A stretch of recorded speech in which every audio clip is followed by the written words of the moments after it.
That piece goes on for 20 minutes. What do you mean, stop? My favourite's the Nordic jazz, because it's like played basically by Americans, but it's just a folky vibe, so they call it Nordic jazz. Euro jazz. Hey, is that Euro jazz? So, Ben, when did you start playing the sax? Oh, yeah. That wasn't What me. have you got? That's my disclaimer. That wasn't me. Okay. Okay. Can you do Nordic? Nordic? Not really, no. Okay, that's fine. Go on, there you go. Wow. Nice one, Chad. Been practising. Will you be in my Viking band? jazz. So, Ben, how did you get into playing the sax? Well, I started on the clarinet when I was 7, and I'd never even heard of the thing. And then when I was able to hold one of these, the sax, that is, I started playing this. Your dad, Roy Castle, of course, talented trumpeter. He must have been a big influence. Absolutely, there was always music around the house, and he used to take me to see lots of gigs. And in fact, you know how kids, when they hear the Hoover going, it sends them to sleep because of the mother's womb and all that. Because I went, this story's going really well. There's no Hoover in my mother's womb. Well, it obviously wasn't very clean. No. But yes, anyway, I'm not going to finish this anecdote. Go on. Well, it's just that because I went to so many jazz gigs and fell asleep when I was young, sometimes jazz has this sort of thing that sends me off to sleep. Like a narcoleptic effect. Yeah, I get that. Yeah, just a certain that's obviously because your mum was hoovering with a sax or something. Oh dear, I'm sorry. Is it true that you were the musical director on Pop Idol? Oh, you had to bring that up, didn't you? But I tell you who was in the band as well. Go on. Under my baton was Pete Wareham from Acoustic Ladyland. Oh, really? Yeah. How cool is he now? Jazz Band 2! Oh, no. No, would you like him to demonstrate a style, an un-jazz-related style? Yeah. What, can you do some electro for me?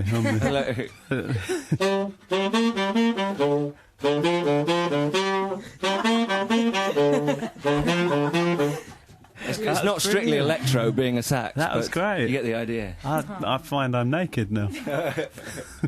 Now, Julian, let's have a bit of classic jazz, shall we? Yeah, why not? Let's just. What have we got? We've got It's all been classic, Charlie hasn't it? Parker. Oh yeah. This is Night in Tunisia, isn't it? Is this what Howard Moon would like? Howard would like this, yeah. Especially the alto break, famous alto break. Hello, we are Queens of Noise with one Julian Barat who's taking us for a stroll in his jazz world. You were really rocking to that alto break. Yeah. When he played that, all sax players around the world melted in jealousy because it had never been played like that before. He was quite a strange character. He was quite slovenly, I think. I remember reading he used to sort of eat a piece of the chicken and. Do you think that was because he was a heroin addict? Possibly. And Miles Davis used to get really angry with him because he was all sort of like, well, he was just like this big beast, appetite-driven sort of monster. Like a buffalo man. But yeah. Right. Do you think you're particularly drawn to jazz mavericks?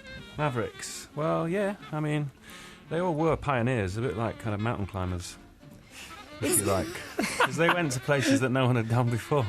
Jazz's mainstay does seem to be, the maverick, trailblazing individual. Well, yeah, I think it was at the time, like in the the late 50s, I suppose. It was all like a new kind of music, and no one had ever done that before, and I like that era. I'm very fond of that era.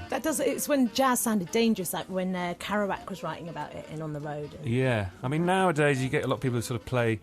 I don't know whether they do sort of like a copy of the older sort of jazz, and that maybe isn't so, Dad jazz. It's a bit wrong, yeah. A bit wine bar dad jazz. Dad jazz. Yeah. Because it's interesting you choose Charlie Parker because he was kind of responsible for creating that whole mythology about the tortured individual and champion of the Beat Generation. Yeah, and the drug addict who died a grisly early death.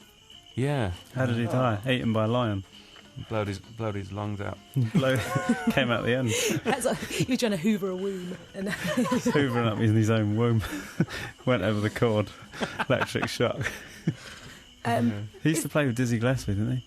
That was him then. Oh, that was Dizzy. Yeah. Huh?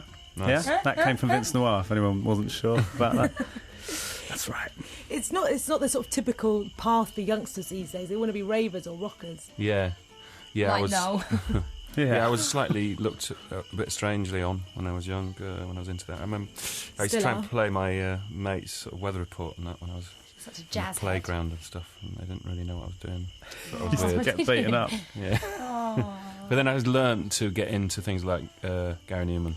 When I did, then I realised that that's how you get sort of more accepted. And So I maybe got- ladies. No, that didn't really work. So Noel, you've been Yeah. trying to get a piece of the action, the jazz action, Yeah. or not. Time for you to flex your anti-jazz muscles. Yeah. Well, What have you brought in? It's quite difficult, actually. I tried to find an anti-jazz record, and I didn't really have any. All my records seem to have some inkling of jazz in them. Everything. It's really Like weird. what? I picked anything at random, and it had some sort of slightly freeform bit Jazz in is it. taking over the world! Yeah, even punk stuff's always got some sort of freeform bit in it. I like Beefheart, he's obviously really jazzy, Zappa, loads of stuff. So I thought it has to be electro, but then I thought we'd go back. Let's go back as far as electro can go, to the Silver Apples, the godfathers of electro. Feel the jazz in the studio. I love it! Drink it That was down. Polar Bear Town, led by the kind of modern jazz overlord Seb Rochford, who's also of Acoustic Ladyland fame, and he was the drummer in Out Country outfit Menlo Park, whose singer I had a crush on for many years. And you still do. She is in love with him. I'm not in love with him. Everyone That's fancies totally... Chris, don't they? He's a good He's a looking hottie. boy. Is he? We had a little fling actually. Oh, anyway. So, Seb genuinely has a truly mighty Boosh, hasn't he? Yeah, it does actually. Yeah, he's Huge, got a cool afro, hasn't he? Yeah. And on that subject, how did the name Mighty Boosh come about? Because of Seb's hair. Oh, was it? He saw it and went, "It's a mighty Boosh." Is that real? Really Was true? Naboo's hair Yes, was Naboo's hair was an afro. quite big. When he was a child, he had a little friend that was maybe from Portugal or somewhere weird, and he went, "You've got the mighty Boosh." And I overheard it. Took a photograph of him saying it. Now it seems to Stored it apply away. to Seb quite perfectly. Yeah. Polar lord. Bear is said to be the most exciting development in post-jazz. I imagine post-jazz is an era that you're particularly fond of. Do you know much about that? Post jazz? What, after jazz stopped? What does that mean? Post jazz, It's like kind of like this- postmodern, Postmodern 7 postal. First post or jazz second you can post? get by mail order. Special glamour. Yeah, I suppose. Jazz that's happening at the moment, is that post jazz? Post music's finished, though, isn't it? I don't know. You don't know, do you? After I don't the know what original it is. inception of That's jazz. one of the worst questions I've ever heard in my life. I thought he was going to be all over the post-jazz. 'Cause I like it because it's kind of like an ironic era of jazz when they had like titles like Ear of the Beholder, sort of a joke in the title, Right, yeah. and brought in new wave elements. Yeah, they used to do a lot of puns, didn't they, like that? Ear of The whole- corn. That was a good one. What is this? Is this It's like Dada post-jazz jazz. puns? Jaws. This is Jaws. Free is jazz. Jaws. Free jazz. Ben, do you know what post-jazz is? I've absolutely no idea. Try. I think. Try and know what it is. Okay, this is the definitive description. Is that it's the sort of jazz that people who don't like jazz enjoy listening to? Exactly. Maybe. I'm not gonna describe post jazz Go by on. playing a few notes on my sax. Why not? If you want me to play a few notes on my sax, I'll play them, but it's got nothing to do with post jazz. Okay, just play them. All too soon, we're drawing to the close of the show.